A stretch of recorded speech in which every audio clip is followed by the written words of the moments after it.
when a plane carrying a newlywed couple crashes into a mountain.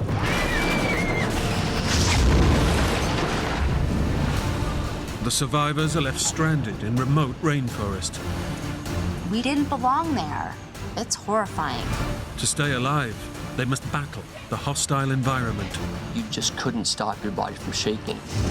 Risk all to get help.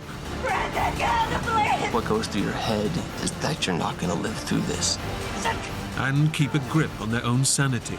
We were all injured. We were all exhausted. There was no hope left.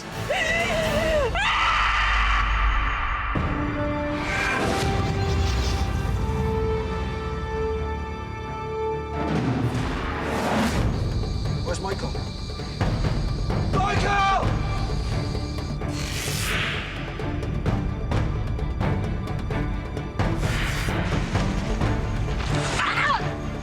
I can't help it.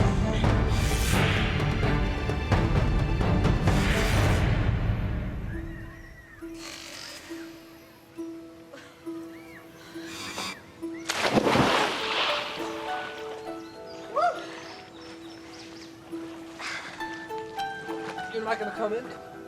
No. Why not? Fine. College sweethearts, Brandon and Brandy Wiley, have come to Costa Rica in search of travel and adventure. They've been planning this trip since they married 6 months ago.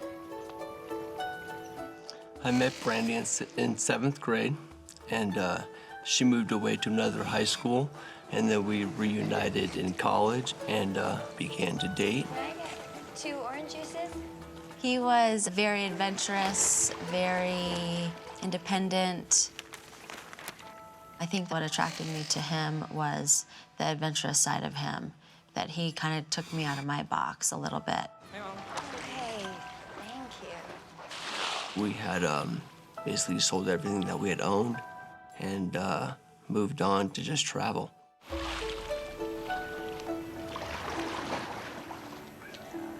Where are we going?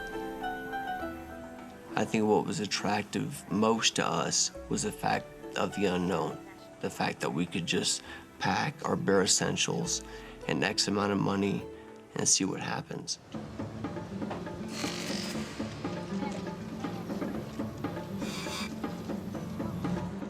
Their adventure starts with a 100-mile flight to a small town on the edge of the Corcovado National Park. Have fun, guys. Bye.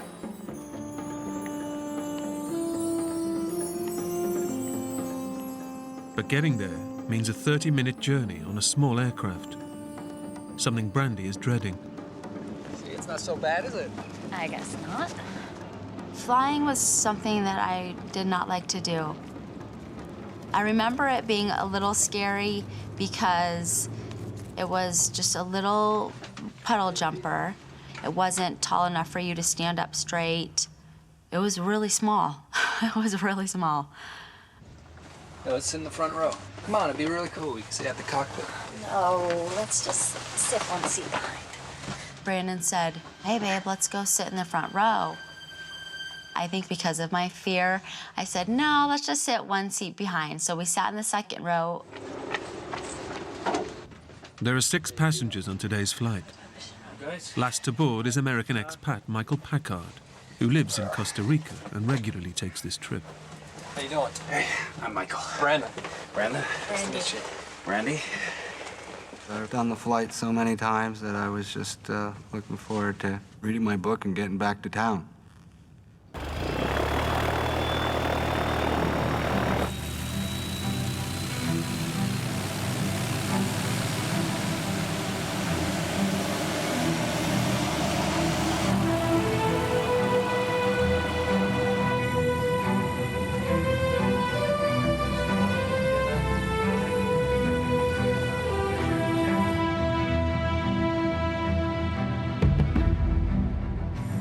For me, taking off is scary. Hey, it's gonna be okay, baby. So I remember just concentrating on being still and just being calm and breathing.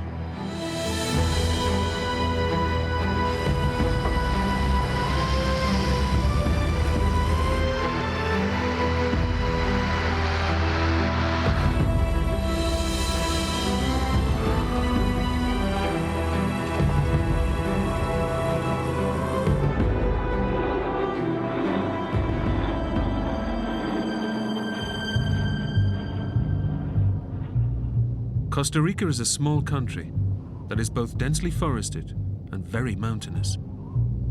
If visibility is poor, low-level flying can be extremely dangerous. And clouds are gathering.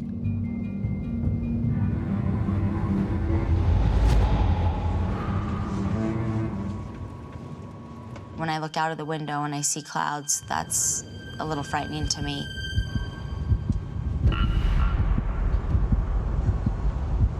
It's gonna be fine, okay?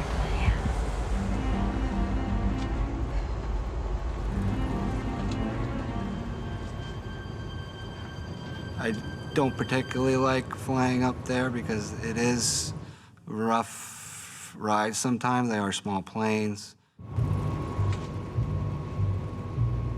But on this flight, Michael sees something out of the ordinary.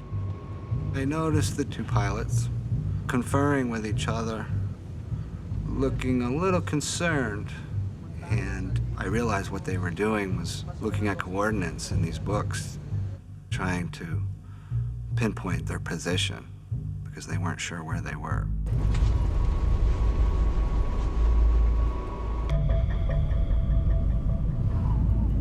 The plane has basic navigation equipment on board, but the pilots are relying on charts and maps to reach their destination. But now they're flying in dense cloud and almost zero visibility. They're unaware that they're already off course and heading for a mountain.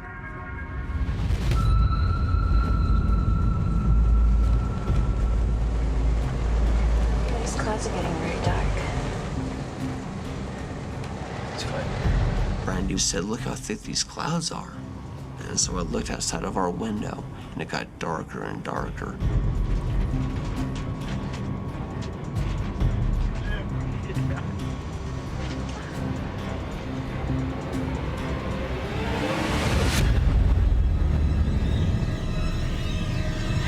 Oh my God!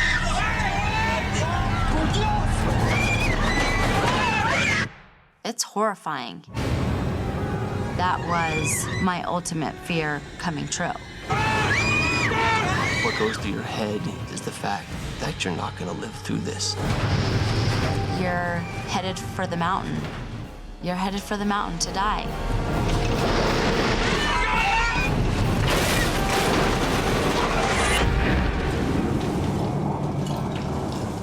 I remember thinking, we're not flying anymore. We're going through the trees. Is this even happening? My stomach dropped. My mind just went blank. To hear things break apart, just the sound that it makes is unbelievable. My first thought was, you're not getting out of this.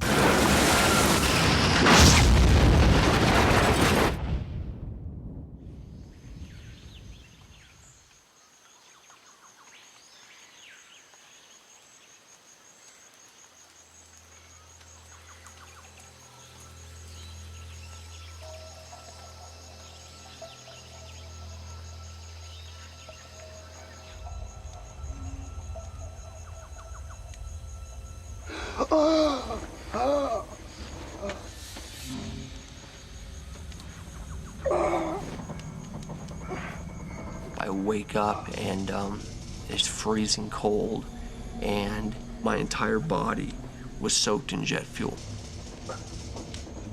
I was in a plane on vacation, and now I'm in a black hole that I can't move my legs, and it's blood just everywhere.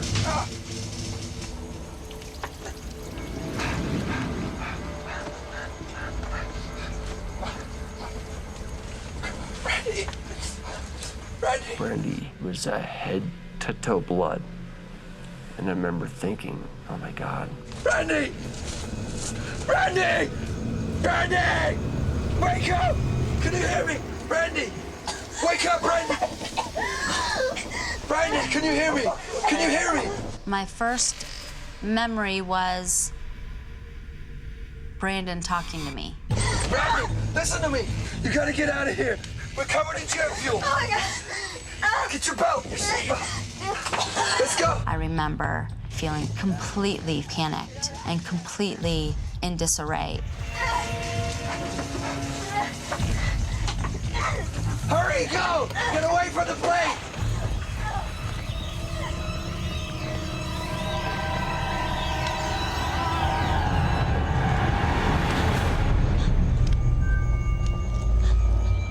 Outside the plane, Brandy is horrified by the devastation of the wreckage and the bodies of the 2 pilots. Trees were knocked down. There was a mess of plane parts, wires. There's smoke everywhere. There's people wandering around. There's people that are dead. How could this have happened? How could the pilots have let this happen? German Silke Freebold and Costa Rican Alvaro Zuniga have also survived the crash. But the danger is far from over. Leaking fuel is soaking the wreckage, and Brandon is trapped inside.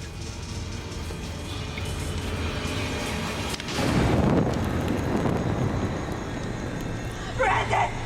Get out of the plane! It's on fire! I just remember having something on my legs. Brandon is pinned under the body of a dead passenger, Costa Rican Adolfo Strasburger. Hurry up, Brandon! Go! Get away from the plane! Get away from the plane! Quick!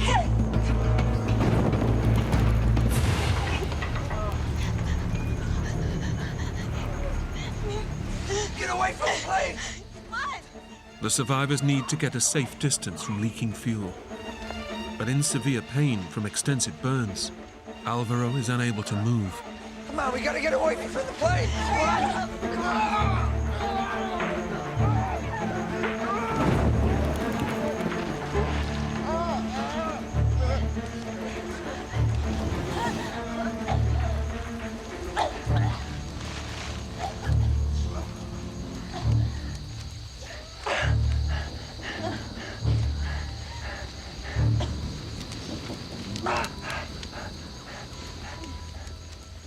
Now able to take in the extent of the wreckage, Brandon and Brandy realize just how lucky they are to be alive. The wings were ripped off, and the fuselage was turned upside down, and from the seat in front of us, the plane was completely dismantled. Hey, let's sit in the front. Oh, let's just sit one seat behind. By total chance, Brandy's request that they sit in the second row has saved their lives. I just remember thinking, there's no reason and no way that we should be alive right now. If anyone were to be sitting in that front row, they would have been killed. We should have died. No rhyme or reason about it. It wasn't our time. Baby.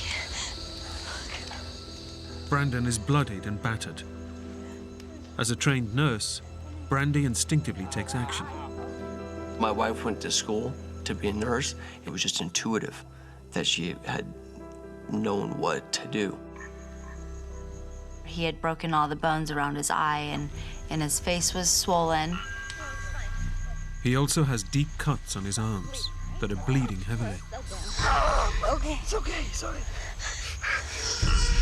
Silke is relatively unhurt, but appears traumatized by the death of her friend Adolfo. It's okay, sweetie. I'm a nurse, all right? What's your name? Silka. Silke was not in a good place. She was psychologically pretty messed up. I mean, she had been conscious the whole plane crash. I saw the Jose.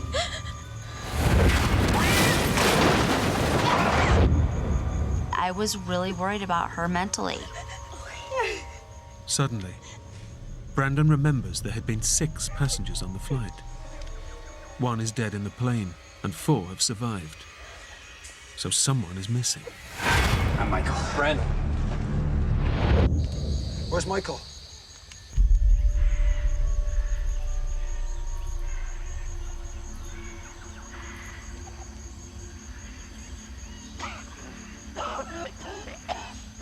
next thing that I remember is that I woke up on my back, looking up at the sky and the trees. And I thought to myself, oh my God, I was just in a plane crash. And I'm alive. I remember just thinking about where I was, about where the plane was, because I didn't see anything around me except for trees.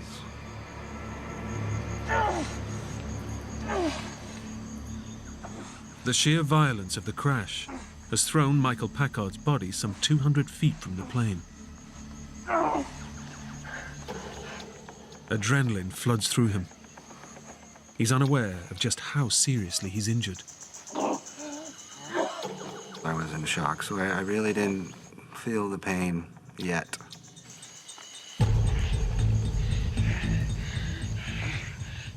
Michael has a severed Achilles tendon and a crushed eye socket. He has 4 cracked ribs and a punctured lung.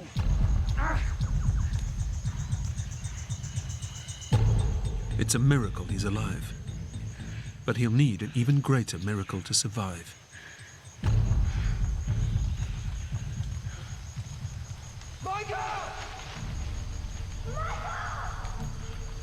All of a sudden, I heard voices. And I started to make my way towards the voices the best that I could.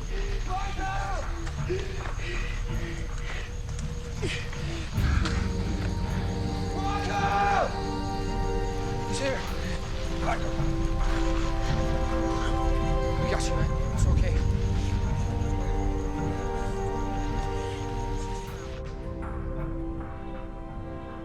I'm just happy there was somebody else to go through that with. Because I knew it was going to be tough. Michael, I'm a nurse. Put your weight on me. It's okay. All right, Michael, look at me. Okay, I'm a nurse. I'm just gonna check you. Brandy instantly recognizes that Michael is in serious trouble. He didn't look right. He was pale, really dehydrated. His eye was sunken in. He worried me the most. Brandy is concerned that he may have internal bleeding, which, untreated, could kill him within hours. But imminent rescue is unlikely. They've crashed miles off their original course and are totally lost in Costa Rica's 10,000 square miles of impenetrable rainforest. And with both Michael and Alvaro seriously injured, the clock is ticking. Okay, really hard.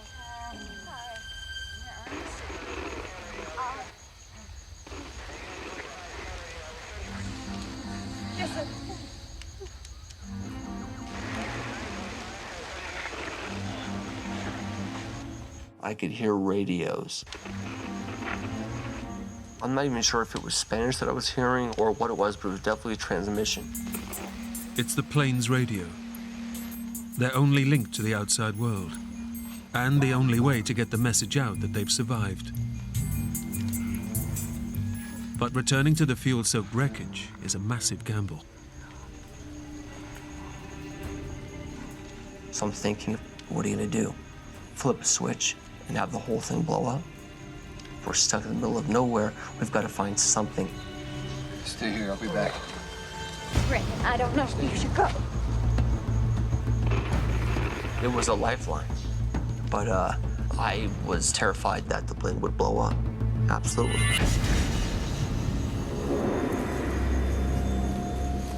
Brandon! Be quick, okay?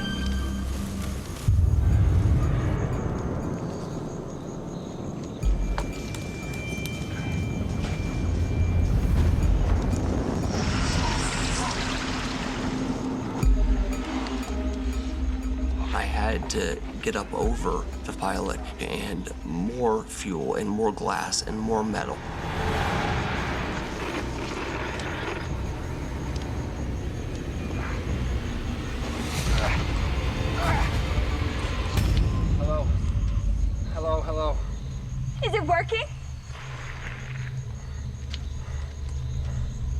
dead.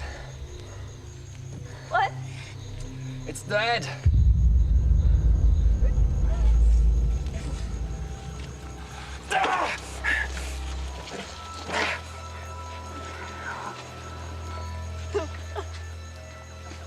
It was devastating.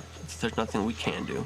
We're in dense jungle. The only people that could give us any type of guidance were the pilots, and they were dead.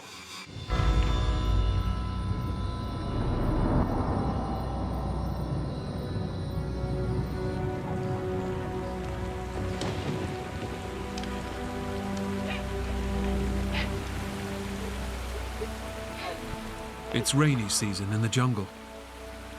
And while the downpour douses the fuel-soaked plane, it quickly becomes a deluge. The rain was just insult to injury at that point, you know? It was just torrential downpour.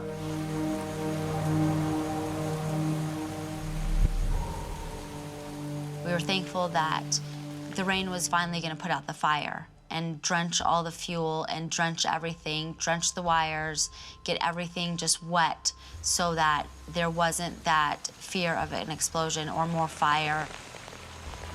You need to get Michael water. The rain has finally allowed them to give a desperately dehydrated Michael a drink. Michael? Okay, we're gonna get you some water, right? You lean back on me. Listen, Open Michael. your mouth. Hey, listen, Michael, you're dehydrated, okay? Put your head back. You gotta drink. Put your head back. This water, okay? You're dehydrated.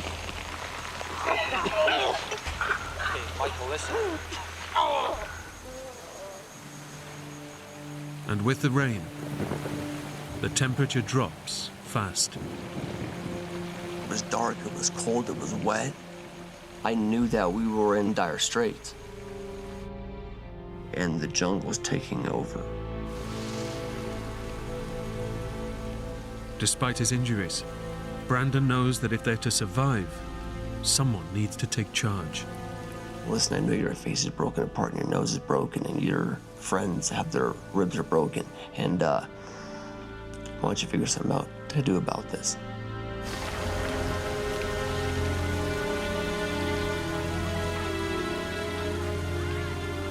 The only available shelter is in the wreckage of the plane. Brandon decides to move Alvaro and Michael in first, as they are the most injured and at serious risk of hypothermia.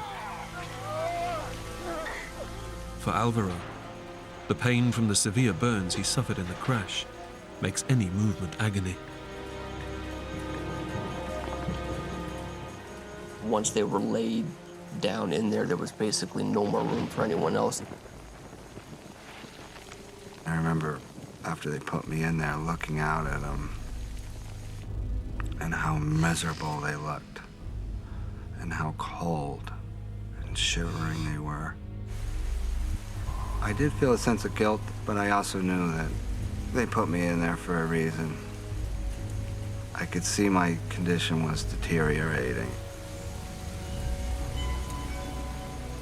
It was a deep, deep feeling of depression.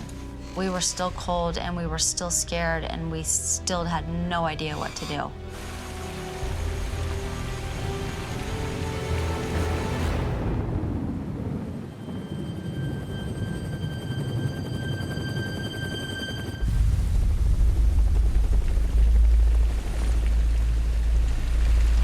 Listen! Guys, listen! Where is it? A rescue helicopter has been sent to search for the missing plane.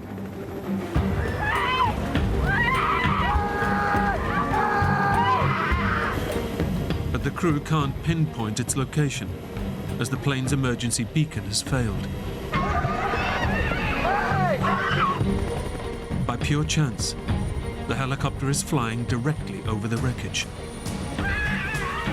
It was a great feeling. We knew then they were looking for us.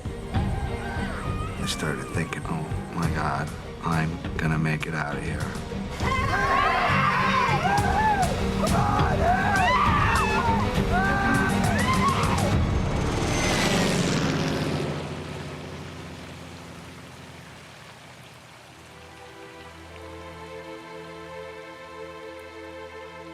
But in the thick rainforest canopy and dense cloud, the wreckage is invisible. The smashed plane and the survivors have been entirely swallowed by the jungle. They were right above us and they can't see us. That was my lowest point.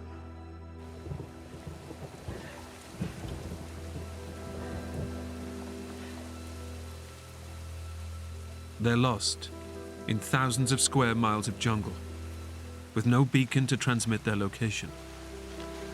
If they can't be seen from the air, they may never be found at all. I remember thinking we have absolutely no chance of being seen now. None.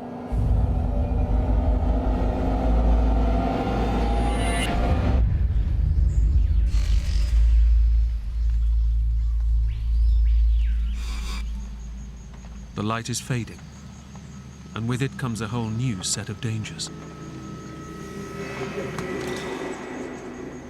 Far from their comfortable urban lifestyles, the 5 survivors are completely out of their depth.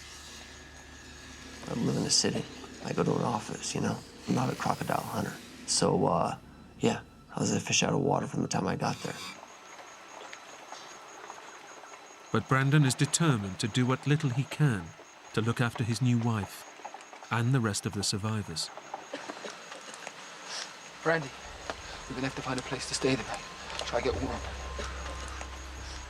Brandon was for sure taking care of me. He was probably the most selfless one there, trying to take care of everybody else except himself. Silka. Hey, Silka. Come on, I need your help.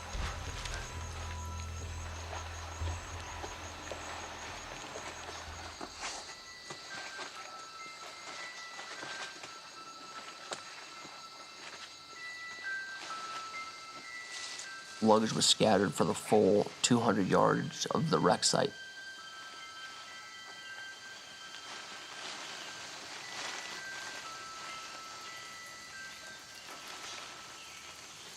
So how are you holding up?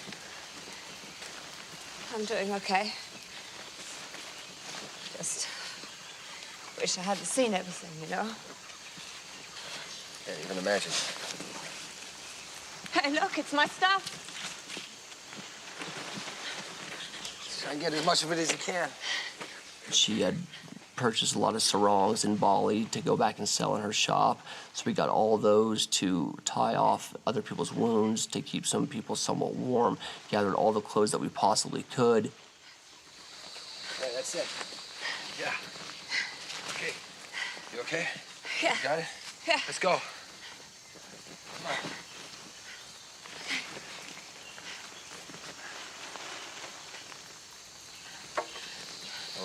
Wait. Wait. The jungle has closed in around them. No, I thought it was this way. With no landmarks and no reference points, it's impossible to tell which way is which. No, wait. It's not it. Come on. It was amazing to me that we might have walked not even 50 yards. Like, and the plane itself was entirely gone. I don't know. It all looks the same. I think we're in trouble. It's a dangerous situation. If they head off in the wrong direction, they could be lost forever. Hey! Brandy! Hey! Brandy! Brandy! Brandon! Where are you? Brandy! Brandon! Brandy! I'm here! There, over here. Brandy! You keep shouting. Brandy! Where are you? It's a close call. Had they been separated from the group, Brandon and Silka would have had an even slimmer chance of survival. It was extremely scary to see how fast the jungle could swallow up an entire plane, 5 people, all the wreckage.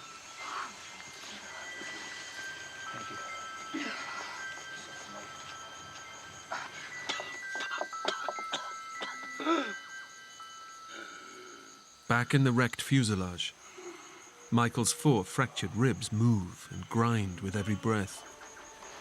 Alvaro can see he's struggling and does his best to keep his spirits up.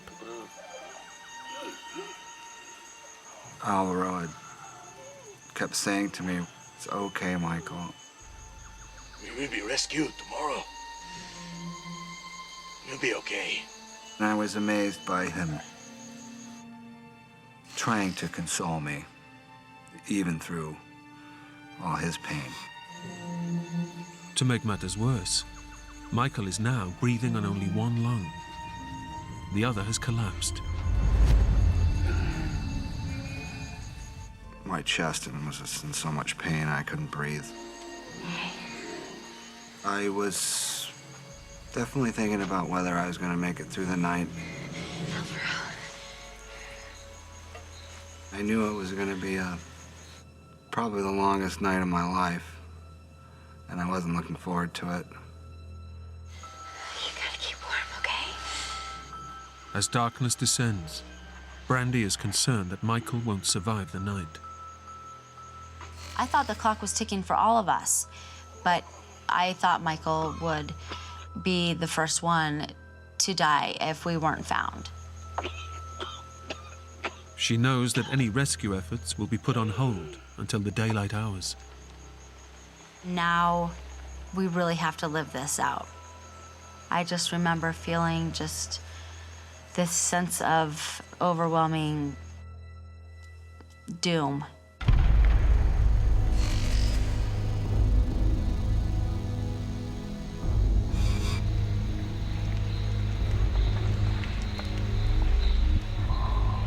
With night comes the cold. High on a jungle-covered mountain, there's no way of drying off, and any warmth is quickly drained from their bodies. Silka, over here with us. She's in shock. She just wants to be alone. I've never been in cold like that. There was nothing that could stop your whole body from shaking. It was a brutal night. It was freezing. We were scared. In the dark of night, it's dangerous predators that prey on their minds.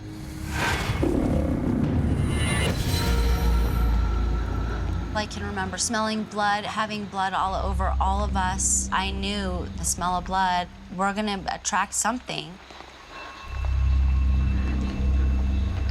The smell of jet fuel smells so distinct, but the smell of blood is even more distinct, and you would smell it above everything. What the hell was that? It's just a howler monkey. Listen. You're scared every second of that night. In the pitch-black jungle night, every sound becomes a potential deadly threat. A different sense of panic set in. Suddenly, something moves just feet away in the undergrowth.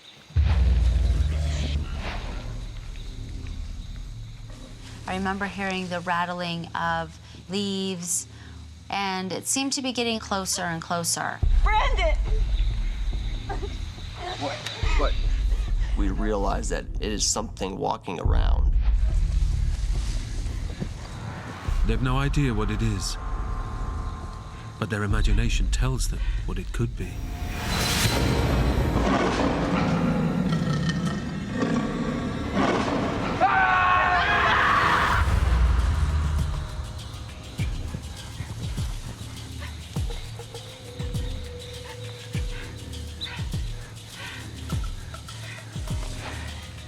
Our adrenaline was out of control at this point.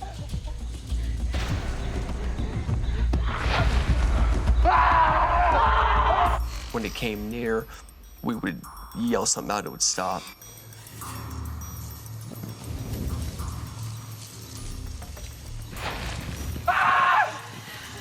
What is it?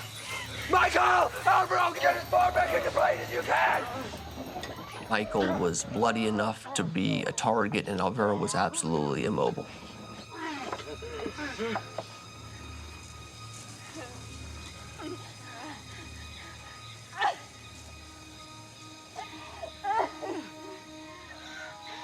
Whatever the animal was, it moves on. But there are still hours until daylight.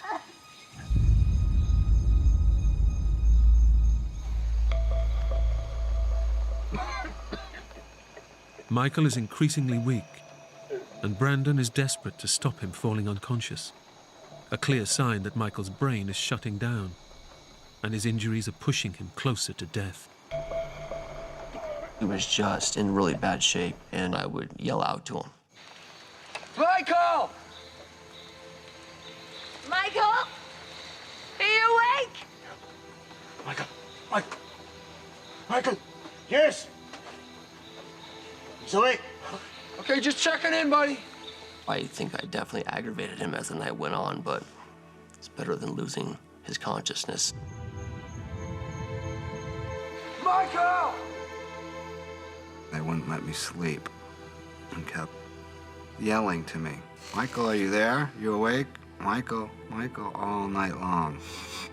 Michael! I knew it was right, but I wasn't wanting to listen. And I was getting almost mad. Just leave me alone. Just let me sleep.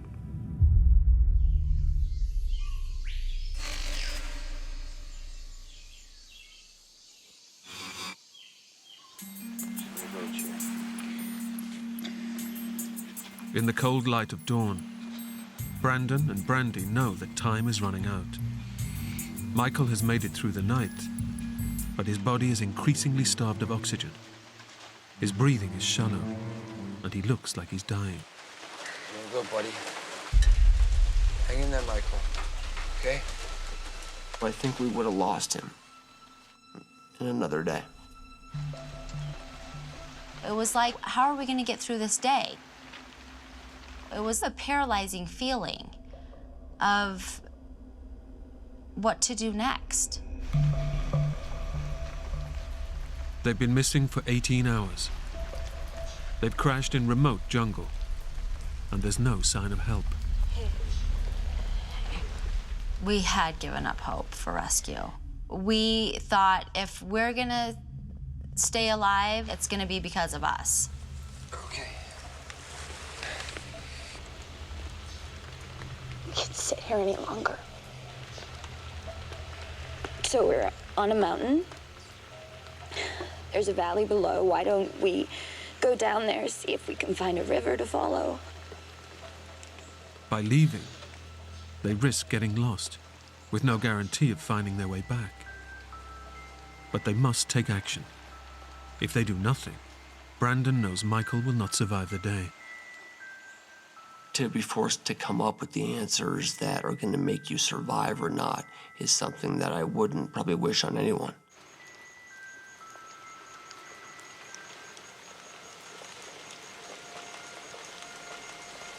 I think we should go.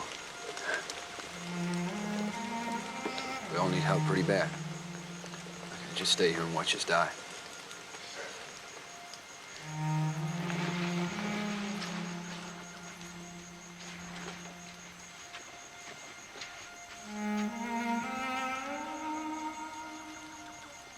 We had no other choice. We had to do something. You have to take that risk, or else you're all gonna be dead. Michael, we're gonna go out, okay? See what we can find. Michael fears that if they're left behind, he and Alvaro will die. He kept saying, "Don't leave us. Please don't leave us." I didn't want to be left alone because I thought if they got lost, they wouldn't be able to find their way back.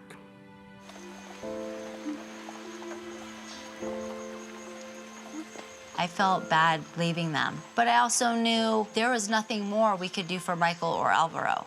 And there was no good in us just sitting there looking at each other and not doing anything.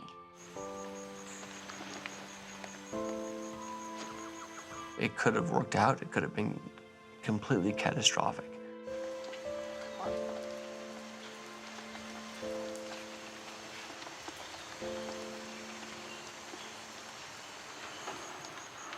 I remember when they left, I had this lonely, empty feeling. The others have set off in search of rescue, leaving Michael and Alvaro helpless and alone. I was incapable of taking care of myself, and Alvaro was also incapable of taking care of himself.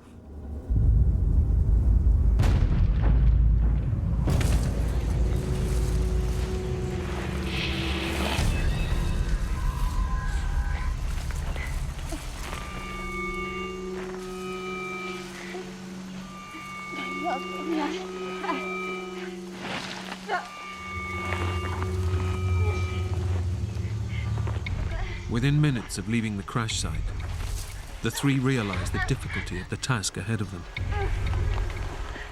Injured, dehydrated and hungry, they're wandering directionless in one of the toughest environments on the planet. You're getting hot, you're getting sweaty, you're getting aggravated because you haven't slept all night, and you're hurt, and you can't walk.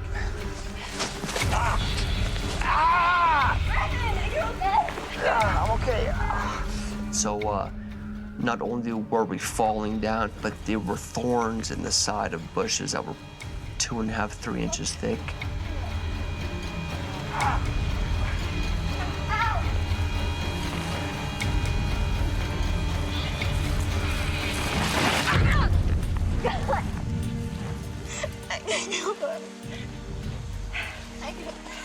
After an hour of forcing their way through the impossibly thick jungle, the group can go no further. It's becoming clear that they have made a terrible mistake. It's a pretty devastating feeling when you know you've made the wrong decision and there's nothing you can do about it. They've become totally lost. They can't go forward, and they don't know their way back. I knew that we were in dire straits. This is gonna end up how it ends up. Period.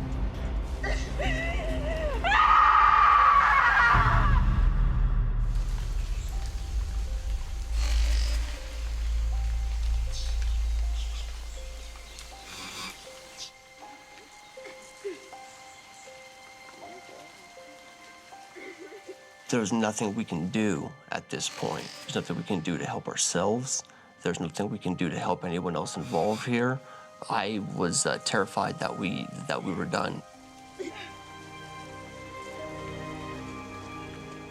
The survivors lived through a terrible plane crash. But lost, alone and defenseless, it's the unforgiving jungle that will kill them. I had lost all hope. We were all injured, we were all exhausted, we didn't know where we were going. There was no hope left. At the crash site, Alvaro, immobilized by his burns, can only look on as Michael barely clings to life.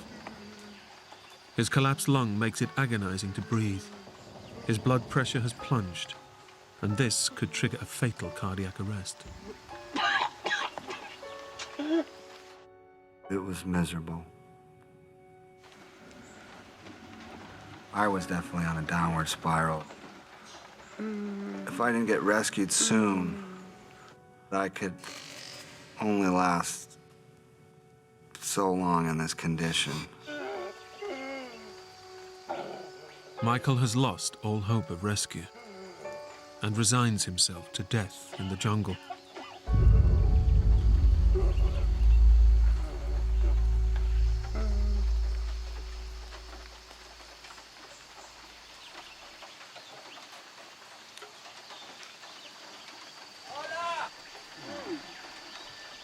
I heard voices yelling.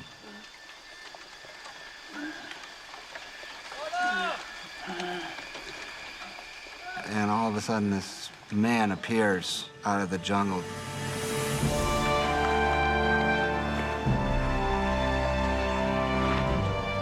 Are you all right? Over here! Over here! You're safe now. An army of Red Cross volunteers has been combing the area for 24 hours. and has finally found the crash site. I just started crying, and it was the most emotional period. I couldn't believe it. What was that? For the others, believing they're lost forever, a miraculous stroke of luck saves their lives.